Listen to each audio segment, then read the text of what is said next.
keberadaan Ya'juj wa Ma'juj hari ini sudah diketahui, kata Nabi. Tapi sebagian lagi mengatakan, jumhur ulama mengatakan, mereka tidak menyebutkan apakah ini India, apakah ini Cina, Turki, Turkistan, atau kemudian Khurasan. Khurasan itu masuk dengan perbatasan Kufah, Irak dan Iran.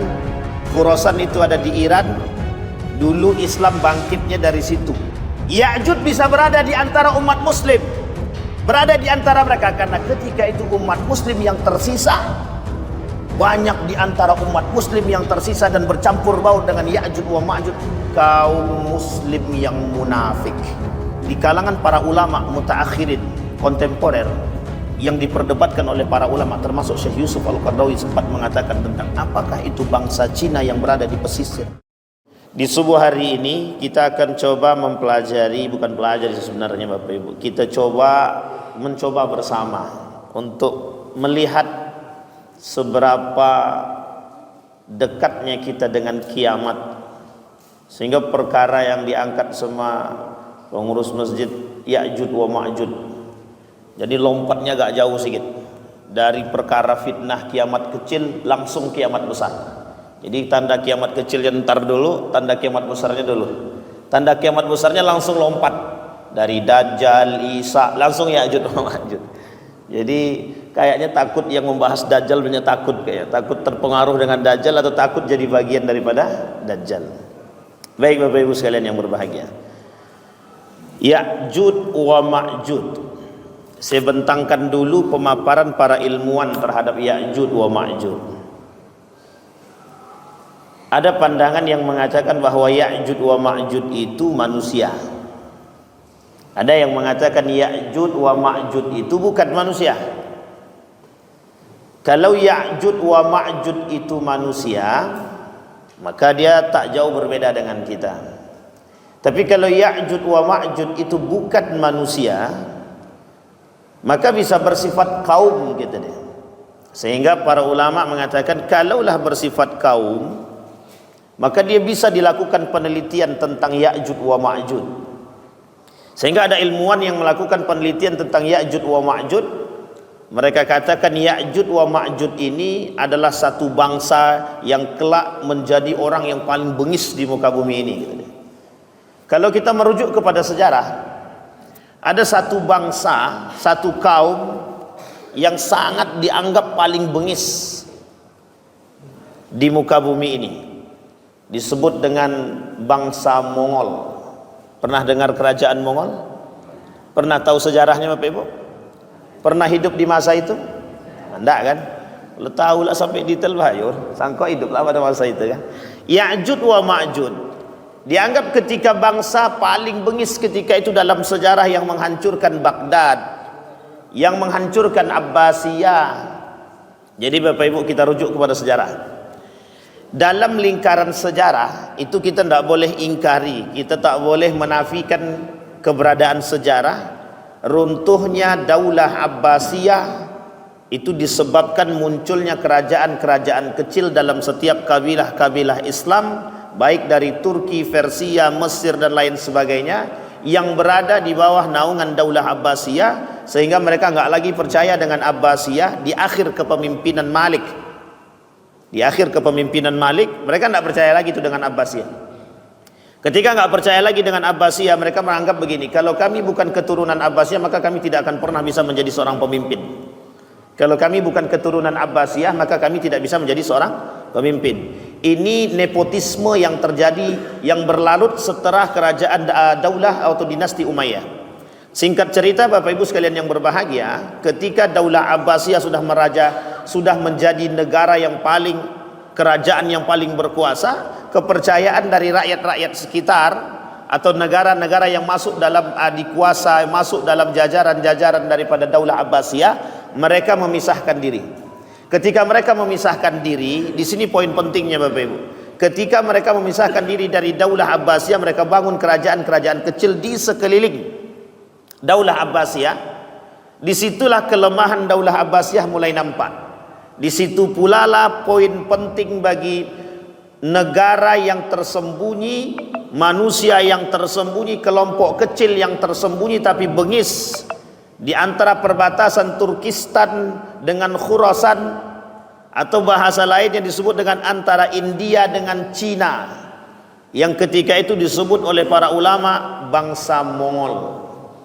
Bangsa Mongol inilah yang menghancurkan Daulah Abbasiyah sampai tidak meninggalkan setetes darah pun,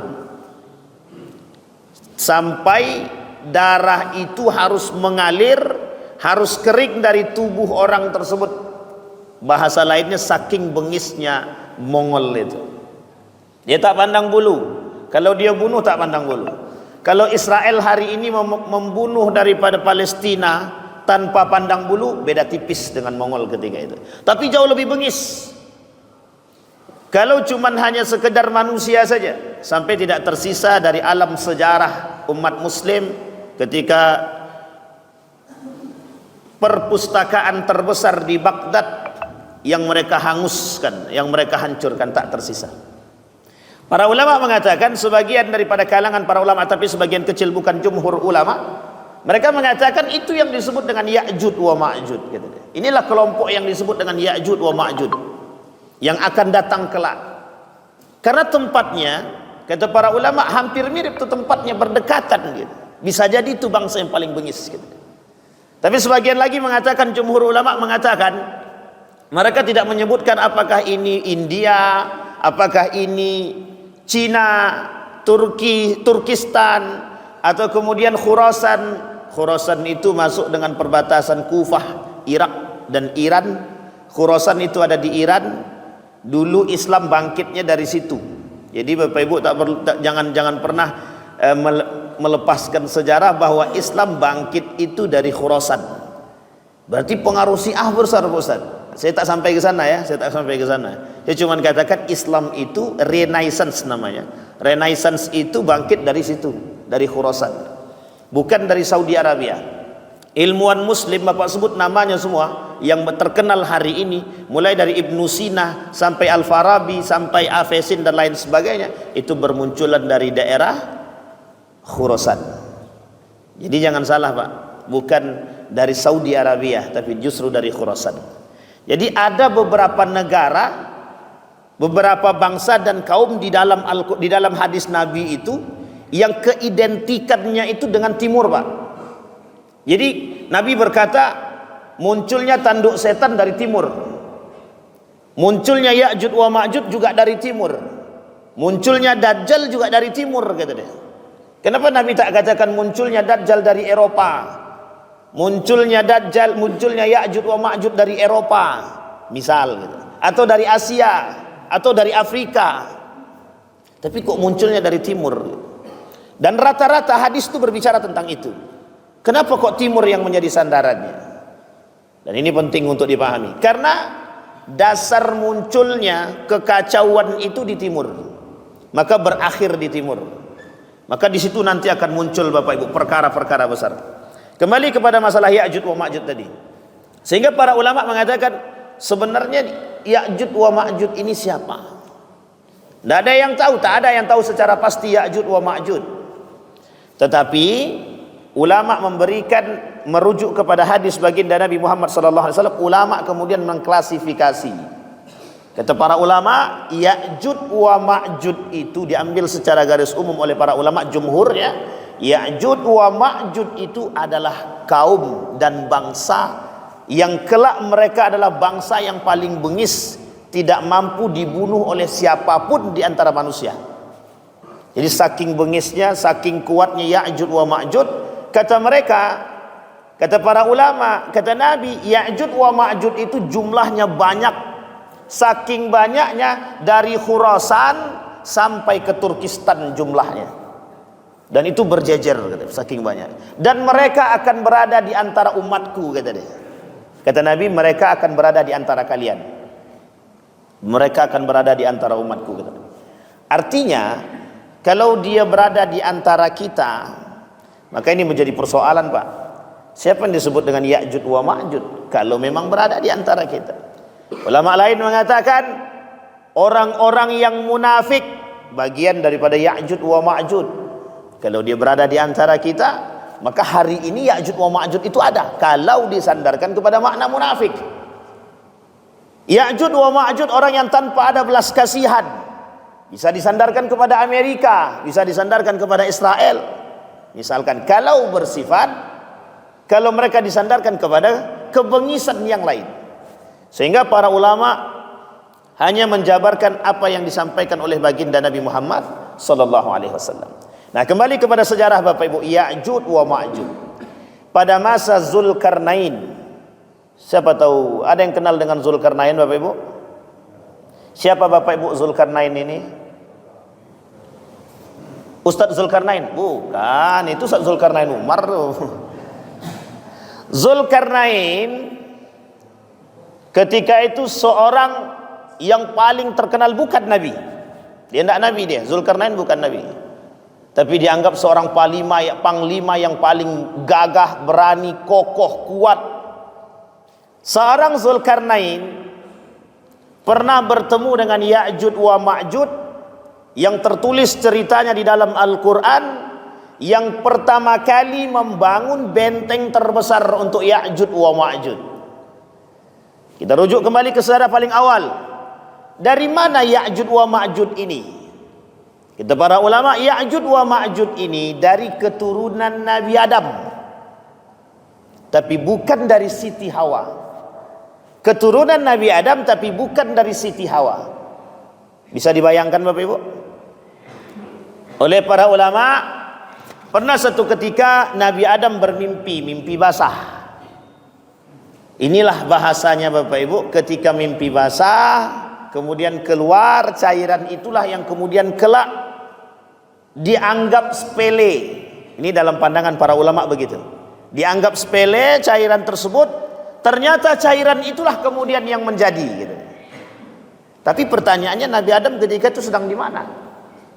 Ini pertanyaannya. Nabi Adam ketika itu sedang di mana? Apa ketika itu Nabi Adam sudah di bumi atau masih di surga?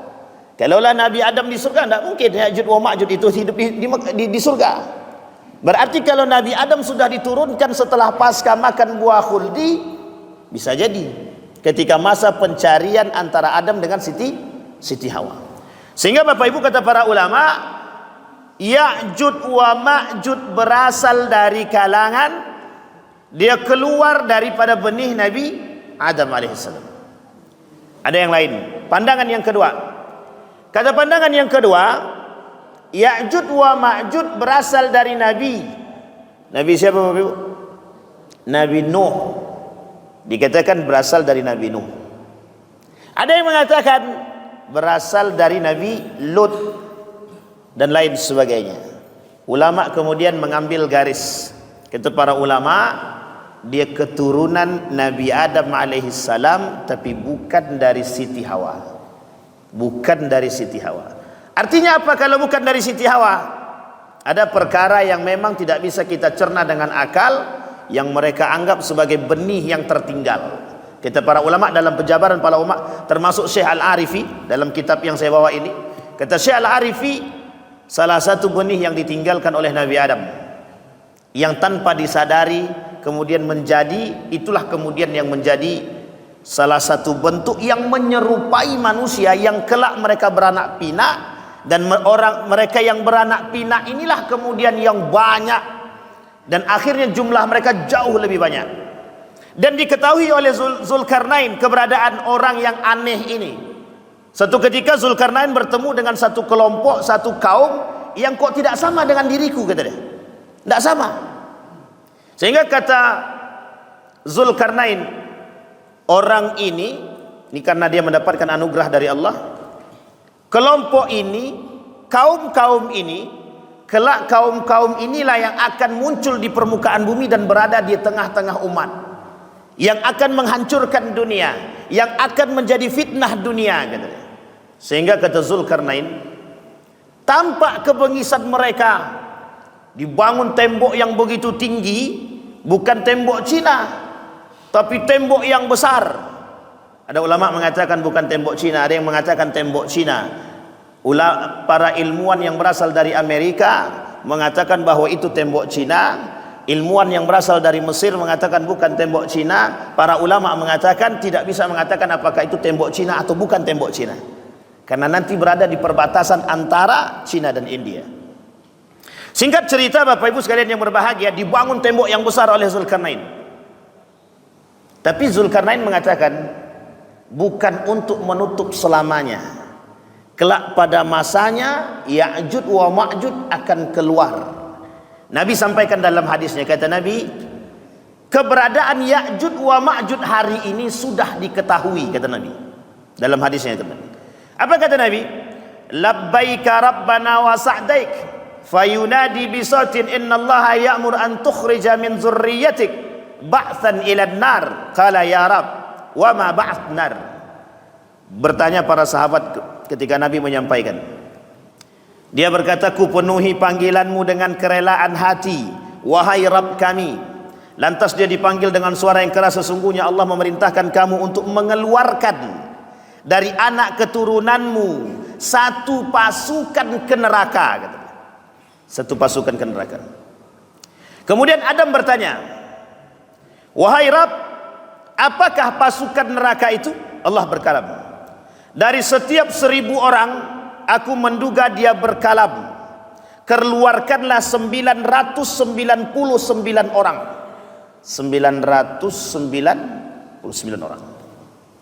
Maka ketika itu wanita hamil menggugurkan kandungannya, anak kecil menjadi korban, dan kamu melihat orang-orang itu mabuk padahal mereka tidak mabuk, akan tetapi itu adalah siksa Allah yang dahsyat. Di dalam surat Al-Hajj, keadaan itu membuat para sahabat menjadi gusar sehingga wajah mereka berubah, kata Nabi. Maka Nabi bersabda, dari kalangan Ya'juj dan Ma'juj yang berjumlah 999, dan dari kalangan kalian 1 orang. Jadi perbandingannya 999, satu lagi jadi 1000. Satu dari kalangan kalian 999 Ya'juj wa Ma'juj. Perbandingannya adalah, jadi nanti Bapak Ibu, perbandingannya itu jumlah umat manusia ini banyak, tapi di setiap jumlah umat manusia yang banyak ini itu terdapat Ya'juj wa Ma'juj, Ya'juj wa Ma'juj di mana-mana. Dan mereka akan keluar layaknya lebih dahsyat daripada manusia biasa.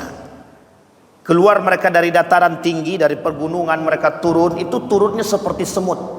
Saking banyaknya dia keluar seperti semut. Dan itu yang ditakutkan. Jadi ketika Nabi bercerita tentang Ya'juj wa Ma'juj ini Bapak Ibu, itu wajah para sahabat itu tak sama. Saya tengok wajah-wajah kita pagi ini agak-agak beda tipis lah. Cuman tak ada yang gusar. Kalau para sahabat itu bukan gusar, tapi takut. Apakah Ya'juj wa Ma'juj itu muncul pada masa kami? Sama ketika Nabi bercerita tentang Dajjal kepada para sahabat, itu duduknya sedang asik duduk mendengarkan Nabi bercerita tentang Dajjal, tiba-tiba sahabat begini tangannya. Saking takutnya para sahabat itu begini tangannya. Apa kata para sahabat kepada sahabat yang lain? Akankah Dajjal itu muncul hari ini? Akankah Ya'juj wa Ma'juj itu berada di antara kita? Saking takutnya, Pak. Ternyata jauh Pak jaraknya, Pak.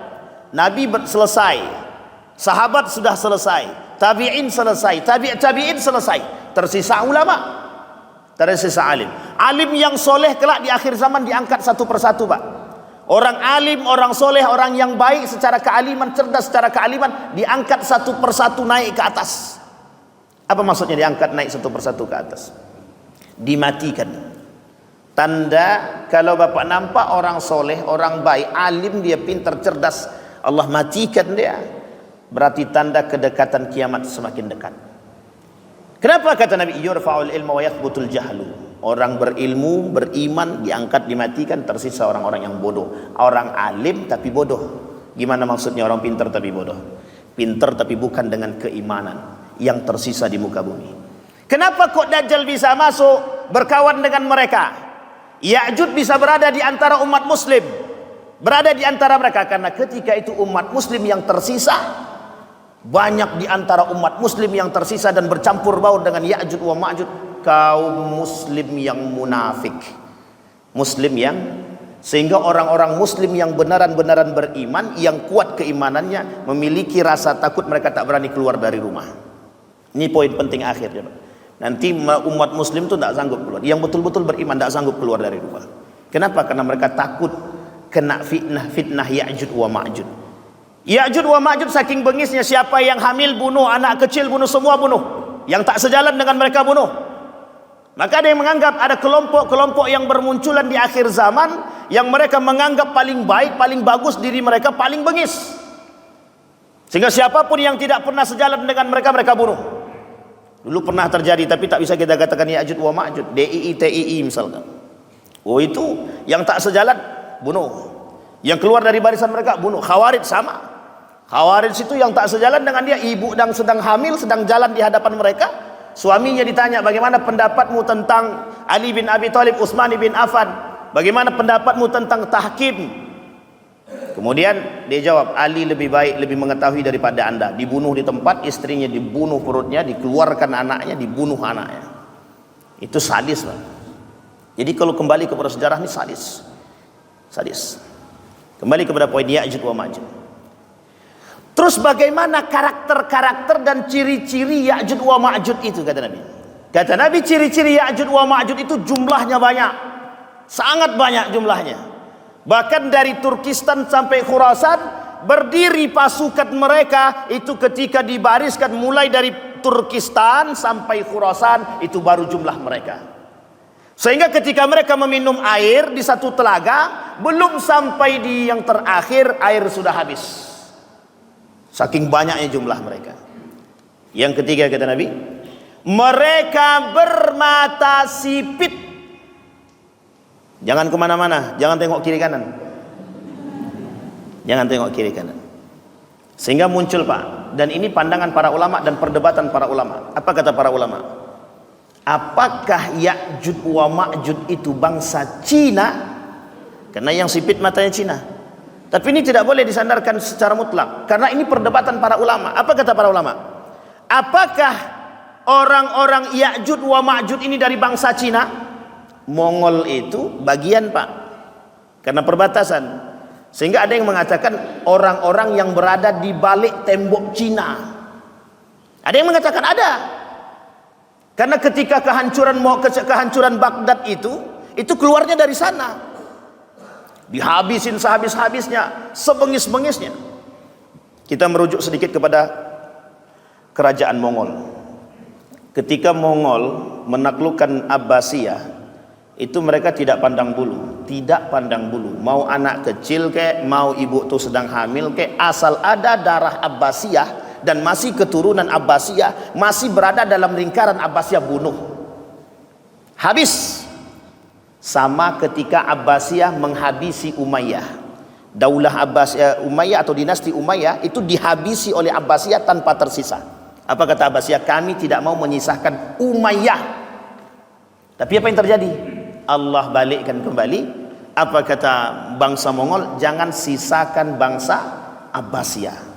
Jadi sebenarnya saling penaklukan, Pak. Ditaklukkan satu dan yang lain dan dihabisi.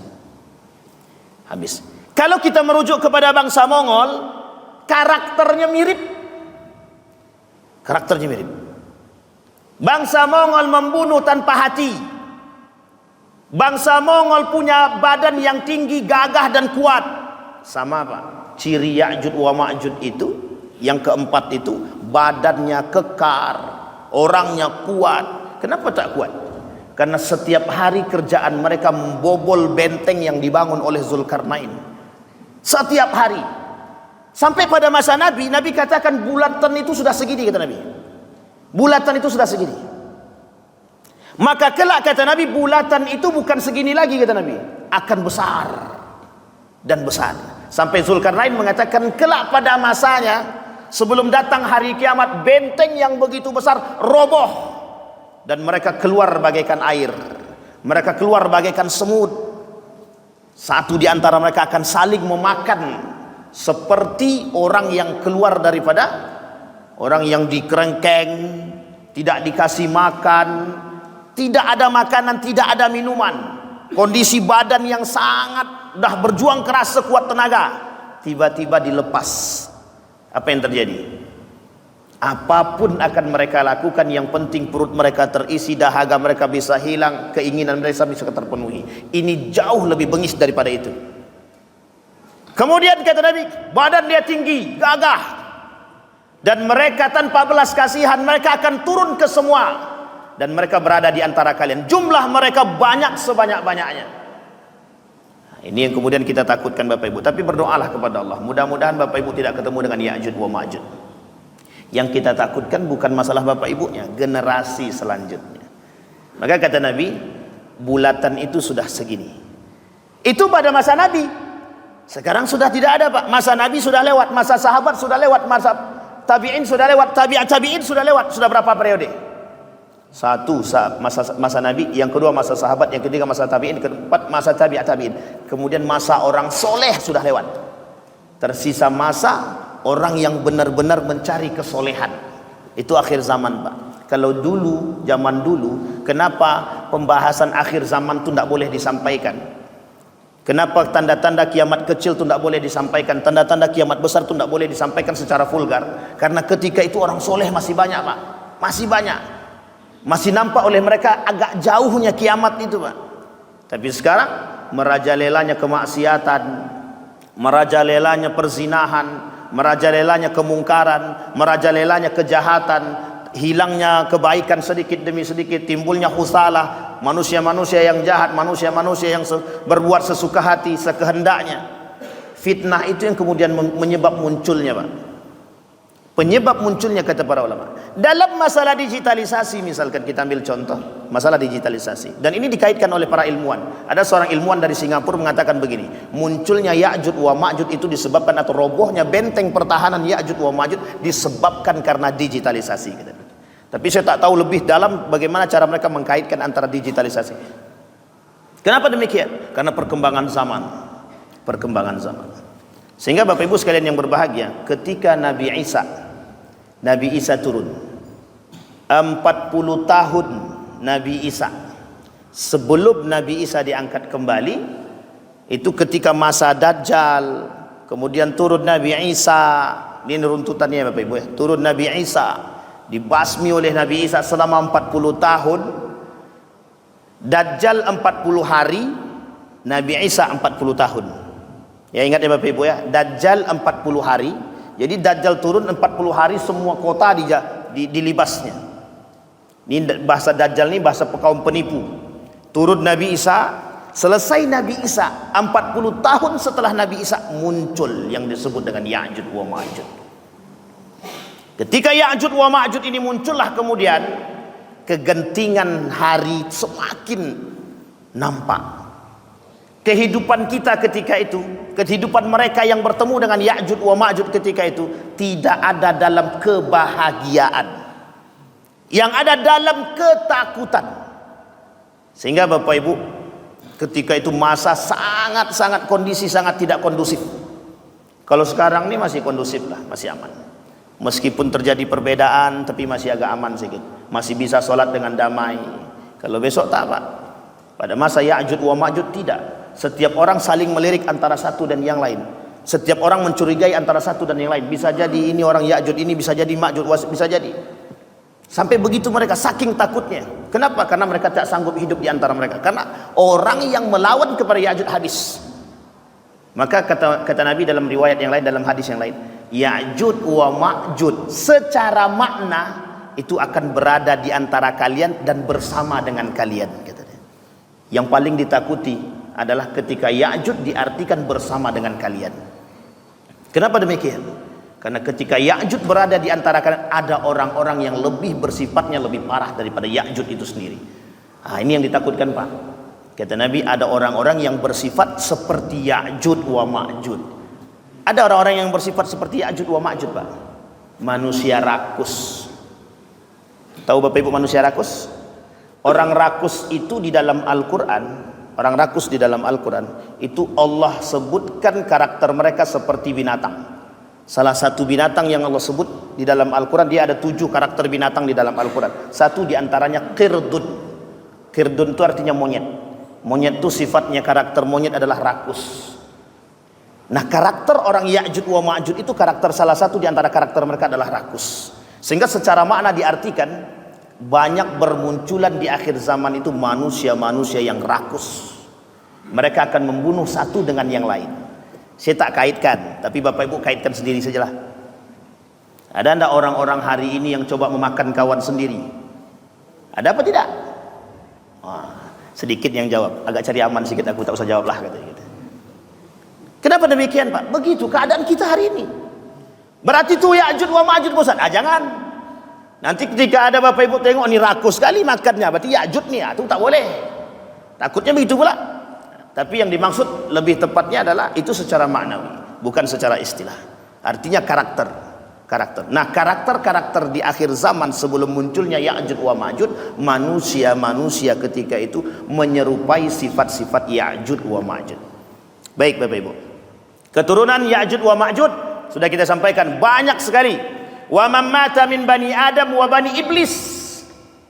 Kata Nabi, beramallah kalian dan bergembiralah demi zat yang jiwa Muhammad berada di tangannya, sesungguhnya kalian benar-benar bersama dua makhluk yang tidak menyertai suatu apapun kecuali akan menyayanginya, yakni Ya'juj wa Ma'juj, dan orang-orang yang celaka dari kalangan Bani Adam dan Iblis.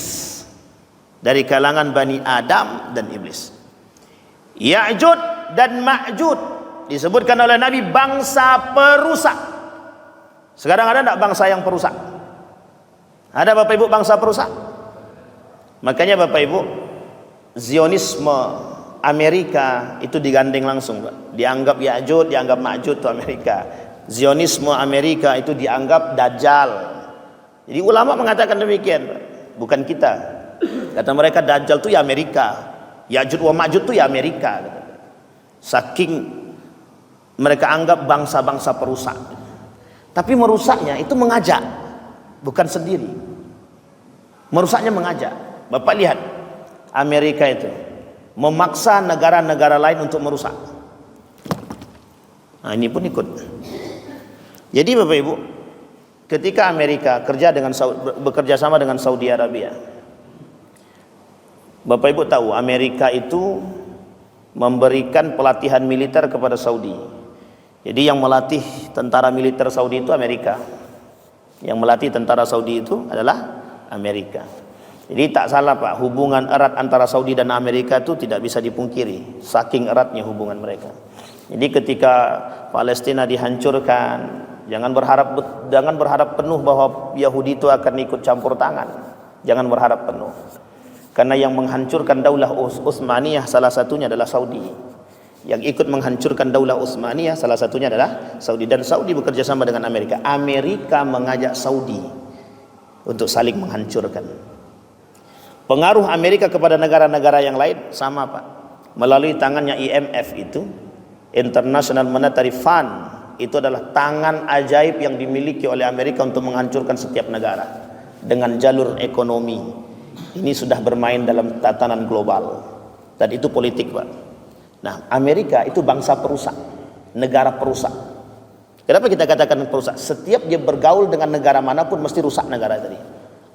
Indonesia bekerja sama pada masa Soeharto, habis Pak. Orang pertama yang memunculkan kalimat terorisme di Indonesia itu adalah Amerika pada masa Presiden Soeharto, di akhir kepemimpinan Soeharto. Bayangkan Pak, itu kalau dirujuk Ya'juj wa Ma'juj kepada Amerika. Artinya kalau dimaknai bahwa Ya'juj wa Ma'juj itu sebagai bangsa perusak. Tapi betulkah itu Amerika? Wallahu alam. Tidak ada penelitian yang detail yang mengatakan bahwa Ya'juj wa Ma'juj itu adalah Amerika. Tapi dikatakan Ya'juj wa Ma'juj adalah bangsa perusak. Inna Ya'juj wa Ma'juj min bani Adam law ursilu la afsadu. Kalau mereka dikirim kepada kalian rusak. Ma'ayashahum wa la yamuta minhum rajulun illa tarka min dzurriyyati alfan fasa'idan wa idda min waraihim thalatha umamin ta'wilu wa ta'risu wa mansak. Sesungguhnya Ya'juj dan Ma'juj itu termasuk keturunan Adam. Andai kata mereka dilepaskan, niscaya mereka akan merusak penghidupan orang banyak. Tiada seorang lelaki pun yang mati di antara mereka kecuali dia meninggalkan keturunan yang berjumlah 100 orang atau lebih. Sesungguhnya di belakang mereka ada 3 umat, Ta'wil, Taris dan Mansak. Ta'wil, Taris dan Mansak. Ta'wil, Taris dan Mansak ini Bapak Ibu adalah hasil peninggalan-peninggalan daripada Ya'juj wa Ma'juj yang kelak mereka punya menjadi satu kelompok-kelompok tertentu yang semakin meluas. Nanti Taris punya keturunan, Mansak punya keturunan, Ta'wil punya keturunan. Dan ini ada 3 fase kelak yang akan dialami pada masa Ya'juj wa Ma'juj. Di antara fisik Ya'juj wa Ma'juj sudah kita sebutkan tadi Bapak Ibu. Salah satu di antaranya sipit, matanya sipit, rambutnya pirang. Jangan tengok kiri kanan. Mata dia sipit, rambut dia pirang. Ini yang nyampaikan Nabi. Wajah dia lebar. Jadi ganteng apa tidak? Hidungnya mancung apa pesek Ustaz? Ini belum disebutkan. Wajahnya lebar, mata dia sipit, rambut dia pirang. Dan di setiap tempat yang tinggi mereka akan muncul, seolah-olah wajah mereka itu perisai yang dipukul. Apa maksudnya perisai yang dipukul? Penyet. Jadi saya tak bisa pula mengajak Bapak Ibu untuk menerawang ya. Jadi gini Bapak Ibu, sebenarnya memang hampir mirip. Makanya mohon maaf, memang hampir mirip Pak. Kalau kita merujuk kepada karakter yang disampaikan oleh Nabi, itu bangsa ini kan tak live streaming kan. Bangsa Cina itu mirip Pak.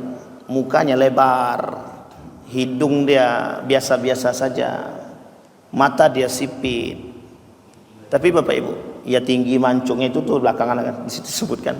Tapi Bapak Ibu, karakter itu mirip Pak. Mirip. Kenapa kita katakan mirip? Ketika Nabi mengatakan sipit itu, di kalangan para ulama mutaakhirin kontemporer yang diperdebatkan oleh para ulama termasuk Syekh Yusuf Al-Qaradawi sempat mengatakan tentang apakah itu bangsa Cina yang berada di pesisir gitu. Bangsa Cina yang berada di pesisir itu, ketika kalimat bangsa Cina yang berada di pesisir itu, orang berpandangan yang paling bengis itu cuman satu Pak, Mongol. Itu yang paling bengis, sehingga mereka menganggap bahwa Cina ataupun Mongol pesisir karena saking bengisnya Pak. Ini yang disampaikan Nabi. Lubang tembok Ya'juj dan Ma'juj sudah berlobang, kata Nabi.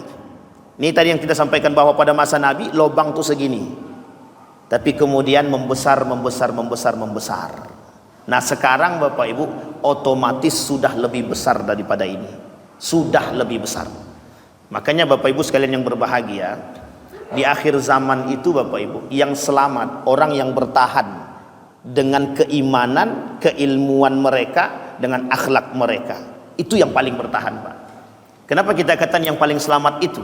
Karena di akhir zaman itu Bapak Ibu, yang bermunculan manusia munafik, orang berilmu tapi tidak beriman, orang beriman tapi bolong imannya, orang yang berakhlak hilang akhlaknya. Maka yang tersisa ketika itu orang-orang seperti Bapak ini kelak di akhir zaman. Kalaupun ada kelak orang-orang seperti Bapak ini adalah manusia paling aneh. Kenapa kita katakan manusia paling aneh? Karena ketika itu orang-orang seperti ini sudah tidak ada Pak. Yang baik akhlaknya, budi pekertinya, tinggi ilmunya, imannya. Banyak berilmu tak punya iman, manusia-manusia berilmu tapi tak berakhlak, yang muncul di akhir zaman. Nah orang-orang seperti ini Pak tidak selamat, tidak selamat. Kata Nabi, tuba lil ghuraba. Yang selamat kata Nabi orang yang paling aneh. Siapa di antara mereka yang paling aneh itu? Orang-orang yang mempertahankan nilai-nilai agama. Kita ambil contoh sedikit Bapak Ibu. Kenapa saya katakan orang-orang yang mempertahankan nilai agama? Hari ini banyak manusia di antara kita umat muslim yang tidak berani mempertahankan nilai agama. Mereka lebih penting perut mereka terisi daripada jujur. Mereka lebih penting perut mereka terisi daripada adil. Mereka lebih penting perut mereka aman, keluarga mereka aman daripada yang lain. Betul apa salah? Betul apa salah? Kebaikan kata Nabi hilang sedikit demi sedikit. Yang tersisa husalah, manusia-manusia yang bengis, manusia-manusia yang rakus, manusia-manusia yang jahat kata Nabi. Yang tersisa, yang saling memakan antara satu dengan yang lain kata Nabi. Demi apapun mereka akan lakukan, demi apapun akan mereka lakukan. Karakter Ya'juj wa Ma'juj.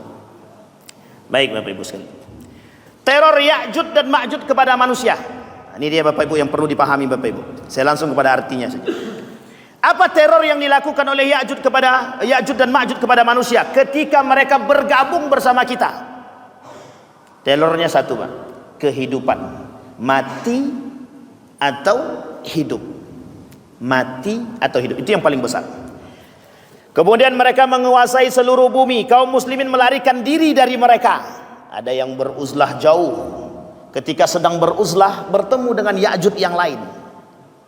Coba saking banyaknya Bapak Ibu.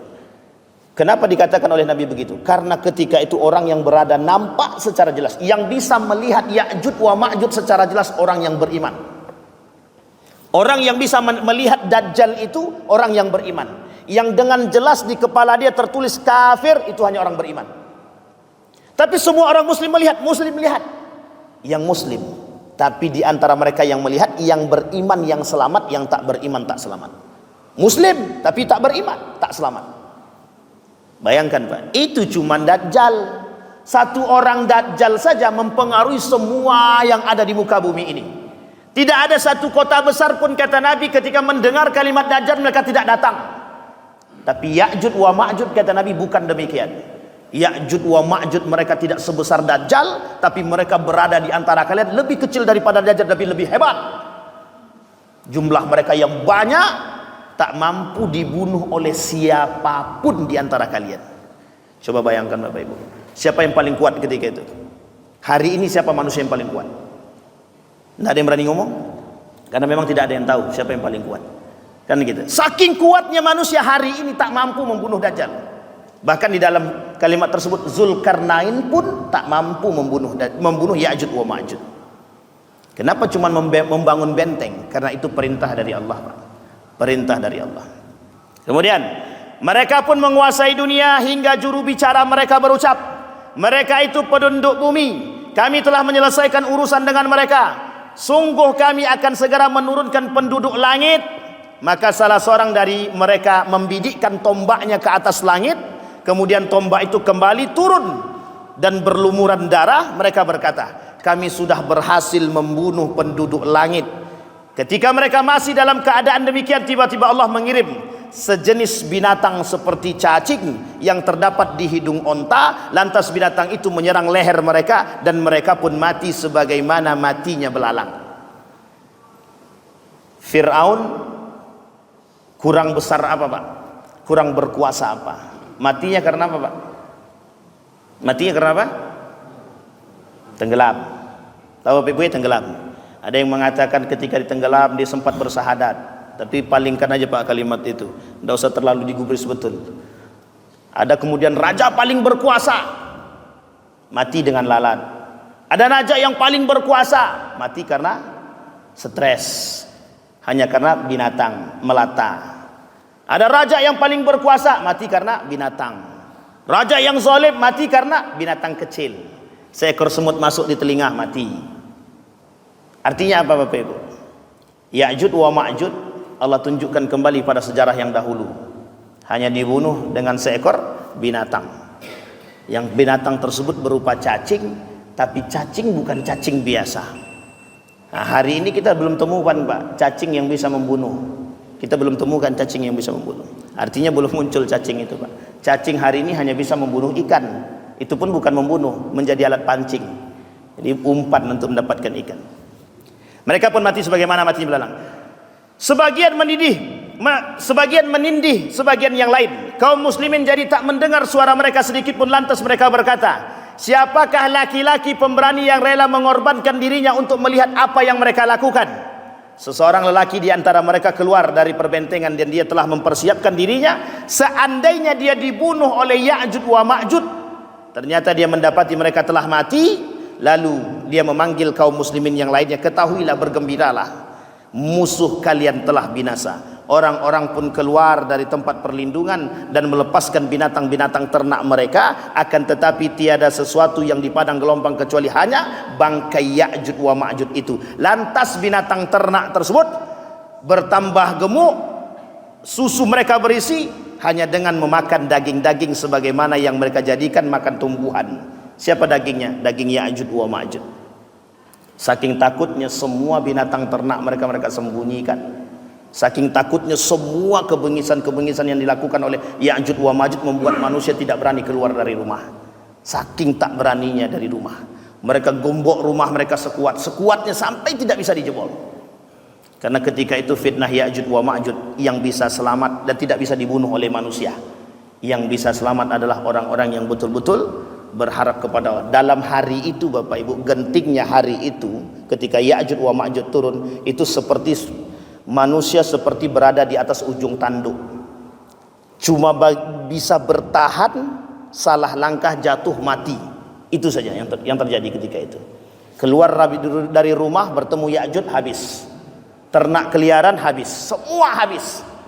Tak ada yang tersisa, Pak. Maka ketika kebengisan merajalela di akhir masa hidup mereka, Ya'juj wa Ma'juj tadi, disitulah kemudian Allah tunjukkan kelebihannya. Saking dia berani menantang Allah, apa kata dia? Tembakkan tombak ke atas, turun darah. Mereka kata bahwa penduduk langit Tuhan dan penduduk langit lainnya telah binasa, tinggal kami yang paling berkuasa. Ini kan sama kayak raja-raja dahulu, Pak. Kayak Fir'aun sombongnya, saking sombongnya dia bilang, buatkan aku bangunan sampai ke langit, aku pengen tahu mana Rabbu Ilahi Musa itu, Tuhan Musa itu mana, katanya. Ternyata matinya seperti itu, dan sama sekali tidak ada ini.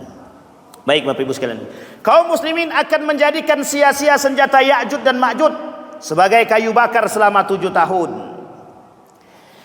Kemudian berkat Nabi Isa, ada kisah terlengkap daripada kehancuran Ya'juj dan Ma'juj di dalam doa Nabi Isa alaihissalam. Baik Bapak Ibu sekalian yang berbahagia.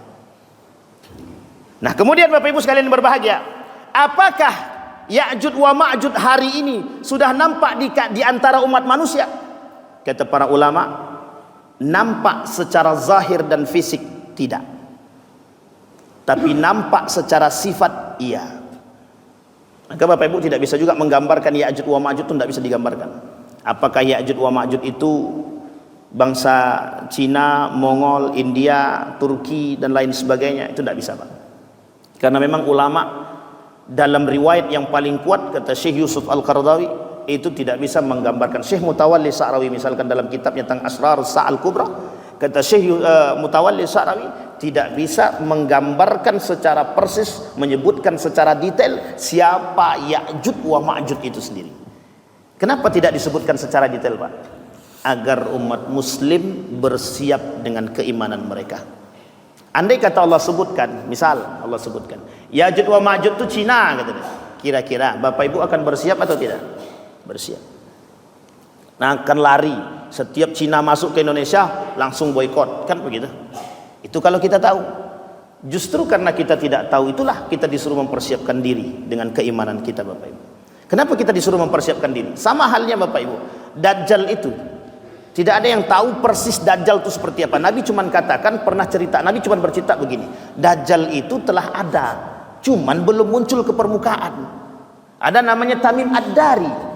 Tamim Ad-Dari sudah pernah bertemu seorang makhluk yang begitu dikerengkeng di gereja, katanya, dan besar badannya. Dan dia bertanya kepada kami, sudahkah seorang pemuda bercerita kepada kalian tentang diriku, katanya. Diceritakan oleh Nabi kepada para sahabat, langsung begini tangan para sahabat. Jadi Bapak Ibu ada tiga riwayat tentang Dajjal itu.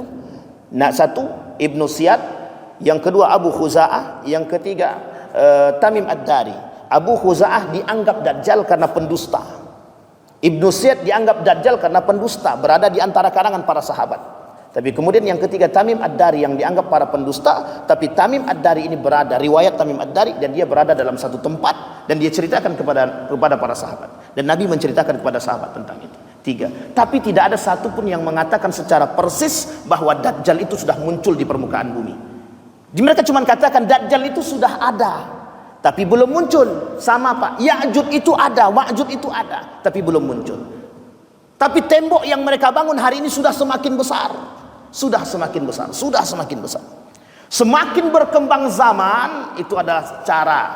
Semakin berkembangnya zaman, itu adalah salah satu bentuk bahwa kiamat itu semakin dekat. Sehingga Bapak Ibu sekalian yang berbahagia, ketika seorang ulama mengatakan dan memperdebatkan karakter-karakter Ya'juj wa Ma'juj di hadapan manusia, apa kata para ulama tersebut? Adakah manusia yang saat ini mirip karakternya persis dengan Ya'juj wa Ma'juj? Apa kata para ulama? Ada. Karakternya ada. Salah satu di antara karakter itu adalah rakus yang saling menindih antara satu dengan yang lain. Sampai di sini bisa dipahami Bapak Ibu? Sudah siap? Ini entah tegang karena apa, takut Ya'juj wa Ma'juj atau bagaimana nih? Aman Bapak Ibu? Insya Allah Bapak Ibu kita tak ketemu dengan Ya'juj wa Ma'juj. Berdoa kepada Allah mudah-mudahan tidak ketemu dengan Ya'juj wa Ma'juj. Kenapa kita katakan demikian? Orang yang ketemu dengan Ya'juj wa Ma'juj itu hanyalah orang-orang yang kelak di akhir zaman iman mereka setengah. Iman mereka setengah. Setengah kuat, setengah goyang, setengah kuat, setengah goyang. Maka ketika itu kunci mereka masih diberikan waktu oleh Allah. Yang masih ingin selamat daripada Ya'juj wa Ma'juj, maka perkuatlah iman. Hari ini Bapak Ibu, kajian masih di mana-mana. Masjid masih banyak isinya Bapak Ibu. Artinya apa? Kita tidak mendahului Allah. Artinya apa? Dalam riwayat yang lain Nabi berkata, selagi masjid itu masih diisi oleh orang-orang yang soleh dan masih solat menghadap kepadaku, kata Allah, maka kiamat itu masih lama. Itu kata Nabi. Tapi pertanyaannya adalah, Nabi juga sampaikan. Kata Nabi dalam pernyataan lain, kata Nabi sampaikan bahwa tanda-tanda kiamat kecil itu sudah nampak. Zinahnya, rakusnya, pengkhianatannya, pendustaannya, semua Nabi sampaikan. 236 lebih. Kata Ibnu Majah dalam hadisnya sekitar 200-an lebih, itu hanya berbicara tentang fitnah, tanda-tanda kiamat kecil. Belum tanda kiamat besar, baru tanda kiamat kecil. Dan rata-rata sebagian besar dari apa yang disampaikan oleh Nabi dalam hadisnya sudah terbukti. Sudah terbukti. Jadi jangan lalai, jangan lengah. Nah, baik, sekarang terakhir Bapak Ibu, apa pesan baiknya untuk kita semua? Pesan baiknya adalah, dulu memang tidak dianjurkan mempelajari tentang fitnah-fitnah akhir zaman termasuk tanda kiamat besar. Tapi kemudian para ulama di akhir zaman mengatakan, pelajarilah agar umat muslim mampu bersiap. Meskipun kita tidak mengerti secara utuh, Nabi sudah menyampaikan itu kepada para sahabat. Ketika Nabi menyampaikan kepada para sahabat, sahabat mendengarkan dengan baik. Apa yang didengar oleh para sahabat? Sahabat mendengar bagaimana pemaparan Nabi tentang hal-hal yang menakutkan sebelum datangnya kiamat. Jadi Bapak Ibu, tanda kiamat besar itu 10. Kalau sudah turun satu Dajjal, 1. Yang kedua Nabi, 2, Nabi Isa. Yang ketiga Ya'juj wa Ma'juj, 3. Berarti tersisa berapa lagi Bapak Ibu? 7 lagi Bapak Ibu. Kalau 7 ini sudah bermunculan, maka tinggal tunggu saja. Kata Nabi, laulakitumuhum fastau. Kalau kalian sudah bertemu dengan karakter-karakter tanda-tanda tersebut, maka bersiaplah, kata Nabi. Nah, ini yang kemudian ingin kita sampaikan. Poin penting daripada Syekh Mutawalli Sa'rawi ketika menyampaikan tentang tanda-tanda kiamat besar. 1, kata beliau. 1, perkuat iman di akhir zaman. Yang kedua, perbanyak ilmu dengan keimanan. Yang ketiga, berkumpullah bersama orang-orang yang soleh. Bapak Ibu sekalian yang berbahagia, mohon maaf. Ini mohon maaf betul. Pandai-pandailah melihat mana yang soleh dan solehah. Itu laki-laki dan perempuan betul. Pandai-pandailah melihat mana yang benar-benar alim dan mana yang pura-pura alim. Gunakan hati kita yang bersih untuk melihat mana yang benar alim dan mana yang bukan alim. Kenapa saya katakan demikian? Orang yang tertipu dengan Ya'juj wa Ma'juj dan orang yang tertipu dengan Dajjal adalah orang-orang yang pura-pura alim. 7 Pak pengikut Dajjal Pak, 7 pengikut Dajjal itu. Di antara 7 pengikut Dajjal itu ada namanya alim tapi bukan orang-orang yang beriman. Namanya munafik. 1 di antaranya Yahudi, 2 di antaranya kemudian orang-orang munafik, orang-orang kafir yang menjadi pengikut-pengikut Dajjal. Itu pengikut Pak, pengikut Dajjal. Sama Pak. Nanti Ya'juj yang selamat cuma orang yang beriman. Di antara mereka yang tidak beriman, yang orang-orang berpura-pura alim, kata Nabi, itu isinya. Sekarang saya mau tanya sama Bapak Ibu sekalian yang berbahagia.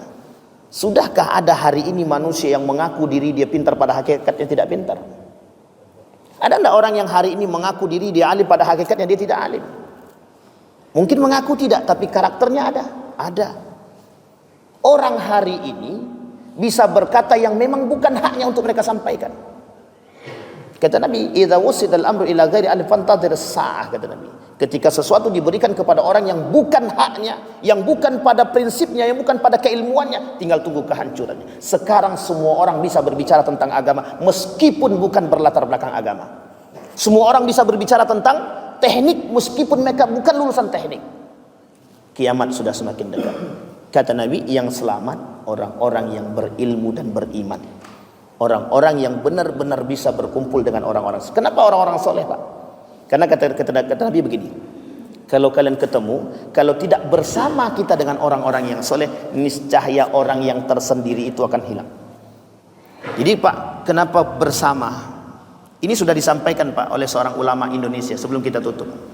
Ulama Indonesia itu bernama Kunto Wijoyo. Pernah dengar nama ini Pak?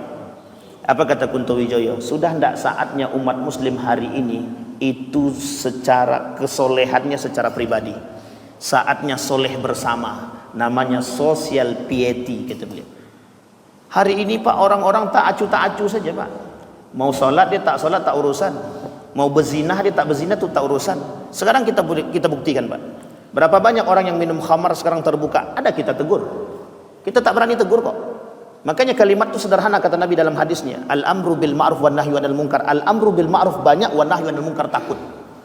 Banyak orang banyak bisa menjalankan al-amru bil ma'ruf, tapi sedikit yang bisa menjalankan an-nahyu 'anil munkar. Makanya kenapa an-nahyu kemungkaran itu merajalela? Karena sedikitnya manusia yang menegur kemungkaran. Betul apa salah? Orang suap aja kita masih terima kan? Mulut kita berkata haram, tangan kita mengambil. Bisa kita katakan demikian? Ada tidak di antara kita yang berani mengatakan suap itu haram secara lisan? Iya, kita katakan. Tapi ada tidak tangan kita yang bisa kita tahan untuk tidak mengambil itu? Pertanyaannya, para korupsi dan koruptor itu sholat tidak mereka? Mengapa mereka masih melakukan hal demikian? Itu kuncinya Pak. Maka kalau kita tak bersama habis. Maka terakhir yang disampaikan oleh Syekh Mutawalli Sya'rawi dalam kitab beliau memperingatkan umat muslim, maka bersamalah kalian, saling mengingatkan antara satu dengan yang lain. Karena di akhir zaman rasa simpati dan empati manusia terhadap manusia yang lain berkurang sedikit demi sedikit. Itulah yang kita rasakan hari ini. Maka jangan salah ketika kemaksiatan, perzinahan merajalela semakin tumbuh pesat, itu karena diamnya orang-orang yang soleh, diamnya orang-orang seperti bapak yang baik. Ada orang berzinah dekat rumah kita, biarkan ajalah, itu urusan dia, biarlah dia yang dilaknat oleh Allah. Jangan salah Pak, yang dilaknat oleh Allah bukan mereka, satu kampung dilaknat oleh Allah. Saya kira itu saja. Ada pertanyaan Bapak Ibu? Enggak ada, alhamdulillah. Karena kalau masalah Ya'juj wa Ma'juj ini enggak ada yang mau bertanya Pak. Takut entah apa tak tahulah, entah berharap mati cepat, mungkin bisa jadi. Karena kata para sahabat memang begitu Pak, ketika mendengarkan kalimat Ya'juj wa Ma'juj, Dajjal dan tanda kiamat besar itu, apa kata para sahabat? Ya Allah, bisakah engkau doakan kami agar mati dicepatkan mati, kata dia. Nah, sekarang ada enggak yang minta doakan mati cepat? Enggak ada kan? Cuman para sahabat saja yang minta doa, ya Allah doakan kami biar mati dalam keadaan cepat, kata. Tapi enggak ada yang mau minta mati sekarang kayaknya. Ada Pak, ibu-ibu, bapak-ibu yang mau minta mati sekarang? Kita doakan sekarang? Enggak ada ya. Baik, kalau tidak ada yang bertanya, kita doa kepada Allah. أعوذ بالله من الشيطان الرجيم بسم الله الرحمن الرحيم الحمد لله رب العالمين حمد الشاكرين حمد الناعمين حمدا يوافي نعمه ويكافئ مزيدا يا ربنا لك الحمد كما ينبغي لجلال وجهك الكريم وعظيم سلطانك اللهم صل على محمد وعلى آل محمد في العالمين إنك حميد مجيد يا حي يا قيوم يا فتاح يا عليم يا عزيز يا غفار يا رب العالمين اللهم فقهنا في الدين وعلمنا التأويل اللهم اغفر لنا ذنوبنا وذنوب والدينا وارحمهما كما ربيانا صغارا اللهم أعنا على ذكرك وشكرك وحسن عبادتك اللهم اغفر لهم وارحمهم وعافيهم واعف عنهم وأكرم نزولهم ووسع مدخلهم واجعل الجنة مثواهم اللهم اجعل القرآن العظيم ربيع قلوبنا ونور صدورنا وجلاء أحزاننا وذهاب همومنا وغمومنا اللهم اجعل القرآن حجة لنا ولا حجة علينا اللهم اجعل أهلنا من أهل القرآن واجعل أهلتنا من أهل القرآن الذين نحن خاصتك وأهلك يا أرحم الراحمين ربنا ظلمنا أنفسنا وإن لم تغفر لنا وترحمنا لنكونن من الخاسرين اللهم انصر إخواننا المجاهدين في فلسطين وفي غزة وفي كل مكان اللهم دمر اليهود اللهم أهلك الكفرة والمبتدعة والمشركين أعداءك أعداء الدين اللهم اختمنا بحسن الخاتمة ولا تختمنا إلا بحسن husnil khatimah. Allahumma ij'al tajammu'ana tajammu'an marhumah waj'al tafarruqana min ba'dihi tafarruqan ma'sumah. Rabbana atina fid dunya hasanah wa fil akhirati hasanah wa qina adzaban nar. Walhamdulillahi rabbil alamin. Assalamualaikum warahmatullahi wabarakatuh. Bapak Ibu